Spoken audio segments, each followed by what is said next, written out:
स्वर्ण ज्योति eye hospital ने आज सफलतापूर्वक 1 वर्ष पूरे कर लिए हैं। काफ़ी अच्छा सफ़र रहा इनका।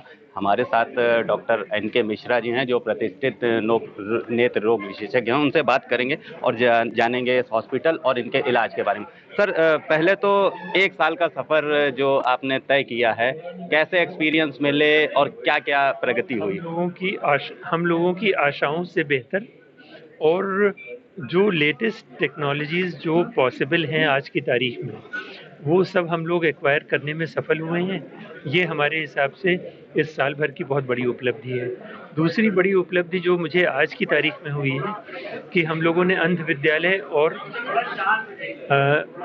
वृद्धाश्रमों को टेक ओवर किया है और उनका एमओयू साइन हुआ है कि आजीवन उनकी देखभाल, उन बच्चों की देखभाल सारी स्वर्ण ज्योति आई हॉस्पिटल करेगा। सर, एक आँखों की कॉमन सी समस्या है, मोतियाबिंद या कैटरैक्ट कह लें, तो स्वर्ण ज्योति आई हॉस्पिटल उस चीज़ को कैसे ट्रीट करता है? वो चूँकि मोतियाबिंद का अभी तक हमारी कोई इलाज की पद्धति में कोई उसका इलाज नहीं है, उसका तरीका सिर्फ ऑपरेशन है। हमारे पास बिल्कुल उसकी लेटेस्ट मशीनें हैं और बहुत सफलतापूर्वक अच्छे रिजल्ट के साथ ये ऑपरेशन बिल्कुल अत्याधुनिक तरीके से किया जाता है। सर, देखा जाता है कि मोतियाबिंद के ऑपरेशन में लोग ये कहते हैं कि गर्मी के मौसम में नहीं करवाना चाहिए, अच्छे मौसम में, जाड़े के मौसम में करवाने से उसमें कुछ फ़ायदा होता है। तो आपका क्या कहना है एक नेत्र रोग विशेषज्ञ मेरे होने का? ख्याल से जो तरीका पहले सर्दी में ऑपरेशन कराने का होता था, वो जनरल सर्जरी के साथ ऐसा होता था कि खाल पे जहाँ चीरा लगा, उसमें पसीना होने से टाँके में इन्फेक्शन चला गया। वो पद्धतियाँ अब बहुत पुरानी चीज़ हो गई। अब तो 2 मिलीमीटर और 1.5 मिलीमीटर का एक वैल्वुलर इंसिजन होता है, जो ऑन द टेबल वो कट भर दिया जाता है, मशीन से ऑपरेशन होता है, आँख के अंदर लेंस इंजेक्शन से फिट करते हैं। तो ये बिल्कुल अत्याधुनिक तरीके हैं। इनमें मौसम का तकाज़ा ख़त्म हो गया है और दोपहर में ऑपरेशन हुआ, शाम तक मरीज़ को 16 आने निगाह होती है। तो सर, जैसा कि आपने बताया कि अब मौसम की चिंता नहीं करने की ज़रूरत, तो स्वर्ण ज्योति आई हॉस्पिटल में क्या ये टेक्निक आ गई है जिससे कि किसी भी मौसम में मोतियाबिंद का सफलतापूर्वक ऑपरेशन किया? ये टेक्निक हम लोग डे 1 से शुरू कर रहे हैं। ये आई नहीं है, हम लोगों ने पहले दिन से पहले मरीज़ से इन्हीं नई तकनीकों से ऑपरेशन कर रहे हैं और बीच में लेटेस्ट जो कैटरेक्ट प्लानर्स नई मशीनें हैं, वो सारी अत्याधुनिक मशीनें यहाँ मौजूद हो गई हैं। ये थे हमारे साथ प्रतिष्ठित नेत्र रोग विशेषज्ञ डॉक्टर एन के मिश्रा। आइए अब बात करते हैं इसी पर डॉक्टर पीयूष मिश्रा जी से। हमारे साथ हैं डॉक्टर पीयूष मिश्रा, जो स्वर्ण ज्योति आई हॉस्पिटल में बाल नेत्र रोग एचओडी हैं और इसके साथ साथ वो लेज़र विभाग के भी एचओडी हैं। उनसे बात करेंगे। सर, पहले तो हमारी तरफ से स्वर्ण ज्योति आई हॉस्पिटल को 1 साल कंप्लीट करने के लिए बहुत बहुत बधाई। धन्यवाद, बहुत बहुत धन्यवाद। सर, आप लेज़र विभाग के हेड हैं और साथ साथ आप बाल नेत्र रोग विशेषज्ञ भी हैं। तो स्वर्ण ज्योति आई हॉस्पिटल इन दोनों चीज़ों में कितना परिपक्व हो चुका है पिछले 1 साल में?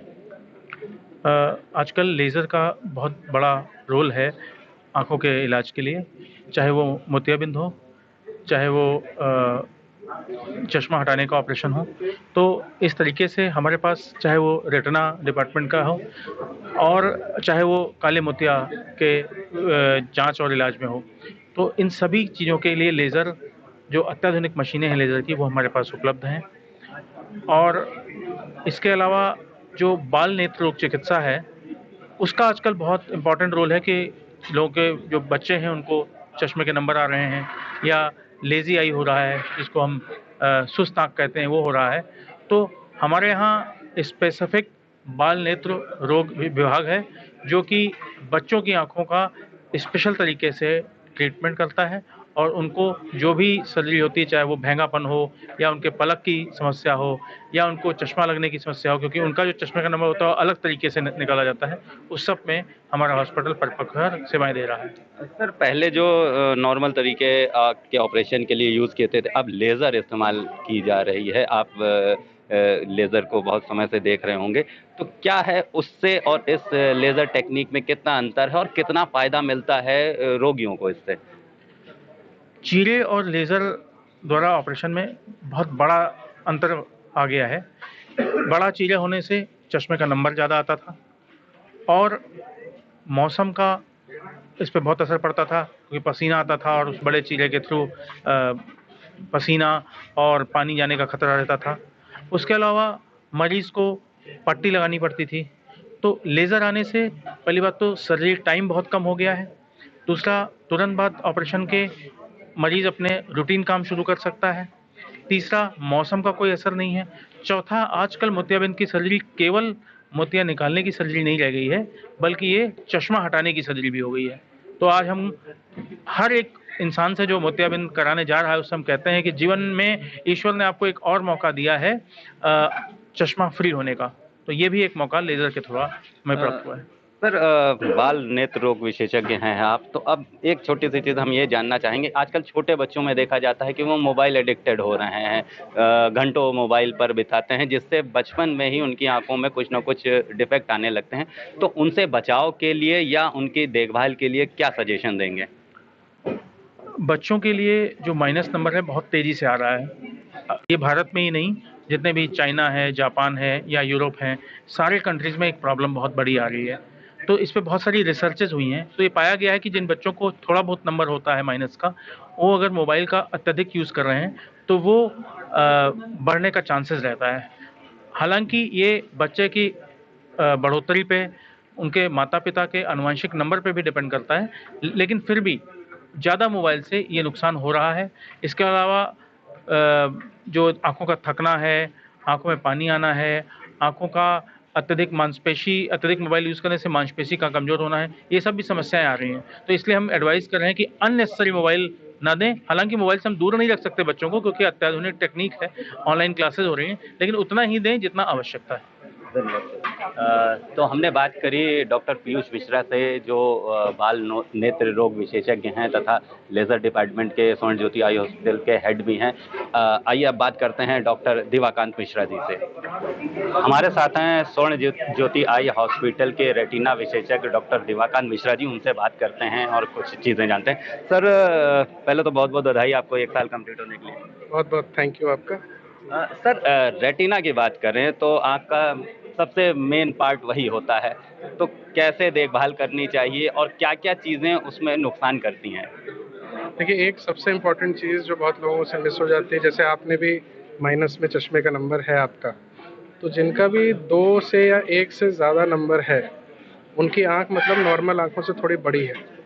उनको हर साल विदाउट फेल चश्मे के अलावा आँख के पर्दे की जाँच की बहुत ज़रूरत होती है, क्योंकि जो ये लंबी आँखें होती हैं उसमें कभी-कभी आँख के किनारे कुछ डिफेक्ट्स डेवलप हो जाते हैं और वो पर्दा फटने जैसी कंडीशन हो सकती है।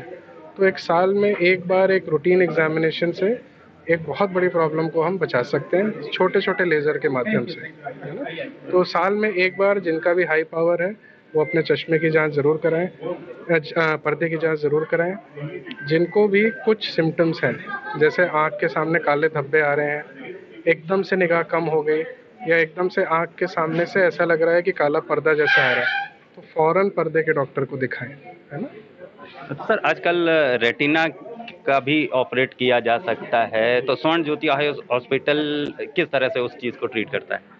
देखिए, पर्दे के ऑपरेशन में सबसे इम्पोर्टेंट चीज़ होती है कि किन मशीनों का इस्तेमाल हो रहा है ना? क्योंकि बहुत फाइन सर्जरी है, इक्विपमेंट जो यूज़ हो रहा है वो बहुत, एक सर्जन की अपनी स्किल तो है ही, लेकिन इक्विपमेंट एक बहुत बड़ा रोल प्ले करता है। तो स्वर्ण ज्योति आई हॉस्पिटल में एल्कॉन कंपनी की कॉन्स्टेलेशन मशीन है हमारे पास, जो वर्ल्ड में, सिर्फ इंडिया या लखनऊ की बात नहीं करेंगे, वर्ल्ड में इससे अच्छी कोई मशीन नहीं है। तो उसको हम लखनऊ में लेके आए हैं और उससे पर्दे के ऑपरेशन कर रहे हैं और हमें उनसे कई बार ऐसे रिजल्ट भी मिलते हैं जहां एकदम हम नॉर्मल निगाह भी अचीव कर पाते हैं। ज़्यादातर केस में तो नॉर्मल निगाह नहीं आ पाती, कुछ ना कुछ कमी रहती है, लेकिन इस मशीन के माध्यम से ज़्यादातर केसेस में हम ये कर पा रहे हैं। सर, हम अपने दर्शकों को चाहेंगे कि एक नेत्र रोग विशेषज्ञ होने के नाते आप उनको कुछ ऐसे टिप्स दें जिससे उनकी आंखें अच्छी रहें और भविष्य में उनको कोई किसी प्रकार की दिक्कत ना हो। जैसे आज हमने प्रेस कॉन्फ्रेंस में भी डिस्कस किया हुआ है कि बहुत इम्पोर्टेंट है कि बच्चों को स्क्रीन से दूर रखें, बच्चों को सन एक्सपोजर अच्छे से मिले, खान पान हेल्दी रहे। ये तो बच्चों का हो गया। जो थोड़े और बड़े लोग हैं वो जिनका स्क्रीन टाइम बहुत ज़रूरी है, कई लोगों की जॉब ऐसी है कि उसमें स्क्रीन टाइम का बहुत इम्पोर्टेंस है, तो उसमें ये करना है कि उसको लिमिट करके रखना है। उसमें एक 20-20-20 रूल आता है जिसमें हर 20 मिनट के यूजेज के बाद 20 सेकंड का ब्रेक लेना है, जिसमें 20 फीट की दूरी पे चीज़ों को देख के ब्रेक लेना है। एक और बहुत इम्पोर्टेंट बात है, जो 40 साल के हो चुके हैं और परिवार में अगर ग्लूकोमा की हिस्ट्री है समल बाई की, तो उनको 40 साल पे अपने ग्लूकोमा के टेस्ट ज़रूर कराने हैं, है ना। ग्लूकोमा के कुछ टेस्ट होते हैं जो कुछ स्पेसिफिक हॉस्पिटल, जैसे हमारा हॉस्पिटल, उसमें अवेलेबल हैं, तो वो जाके 40 साल होने के बाद एक बार वो टेस्ट ज़रूर कराएं। जिनका चश्मे की हाई पावर है वो पर्दे की जांच साल में ज़रूर कराएं। और सबसे इम्पॉर्टेंट एक चीज़ है, अगर आपको डायबिटीज़ है, हर डायबिटीज़ पेशेंट को साल में एक बार या 6 महीने में एक बार अपने पर्दे की जांच ज़रूर करानी चाहिए। Thank you sir. हम आज थे स्वर्ण ज्योति आई हॉस्पिटल में और हमने यहाँ कई नेत्र रोग विशेषज्ञों से बात करी। सभी ने लोगों के लिए कुछ टिप्स बताए कि जिनसे वो अपनी आंखों को सुरक्षित और स्वस्थ रख सकते हैं। अभी हमने डॉक्टर साहब से बात करी तो उन्होंने बताया कि कुछ लोगों की जॉब ऐसी है कि उनको स्क्रीन टाइम देना ही पड़ता है, उनको कंप्यूटर स्क्रीन पे या मोबाइल स्क्रीन पे काम करना ही पड़ता है। तो उनके लिए एक बहुत बड़ा टिप ये है कि वो 20 मिनट अगर काम करें तो कम से कम 20 सेकंड का गैप लें, जिससे उनकी आंखें स्वस्थ रहेंगी। मैम, स्वर्ण ज्योति आई हॉस्पिटल में आपने कैटरेक्ट सर्जरी करवाई, कैसा एक्सपीरियंस रहा है यहाँ? बहुत ही अच्छा एक्सपीरियंस था। यहाँ आने से पहले तो मन में बहुत भ्रांतियाँ जैसे होती हैं, लोग कहते हैं कि पता नहीं सही होता है। एक्चुअली मेरी एज कम थी, कोविड में स्टेरॉइड की वजह से मुझे कैटरेक्ट हुआ एक आँख में। तो इतनी कम एज में स्टेरॉइड की वजह से कैटरेक्ट हो जाना ही अपने आप में एक बहुत बड़ी बात थी मेरे लिए, एक शॉकिंग था। बट जब मैंने नाम सुना स्वर्ण ज्योति आई हॉस्पिटल का, तो मतलब डॉक्टर पीयूष, डॉक्टर दिवाकांत, इन दोनों का बहुत नाम सुना कि बहुत अच्छे से करते हैं, कोई दिक्कत नहीं आती। तो इसी भरोसे के साथ मैं हॉस्पिटल आई। तो जिस भरोसे के साथ आई वो बिल्कुल खरा उतरा। मुझे कोई दिक्कत नहीं आई, कोई वेटिंग, कोई मतलब ऐसा नहीं लगा कि मैं फालतू मुझे बैठाया गया है या ध्यान नहीं दिया जा रहा है। एज अ पेशेंट हम लोग तो यही सोचते हैं ना कि ध्यान नहीं दिया जा रहा, बैठा रखा है, वेट करा रहे हैं, बट ऐसा कुछ भी नहीं था। मैम, आपके दोनों आंखों में ऑपरेट हुए हैं जी। तो लगभग आपने बीच में गैप कितना रखा? मुझे 15 दिन का मैंने गैप रखा सिर्फ। डॉक्टर साहब को तो बल्कि कहा था कि आप नेक्स्ट वीक ही करा सकते हैं, बट थोड़ा पर्सनल इश्यूज थे तो मैंने 15 दिन का गैप रखा। वीडियो जर्नलिस्ट अखिलेश सिंह के साथ संतोष कुमार, भूमि टीवी, लखनऊ।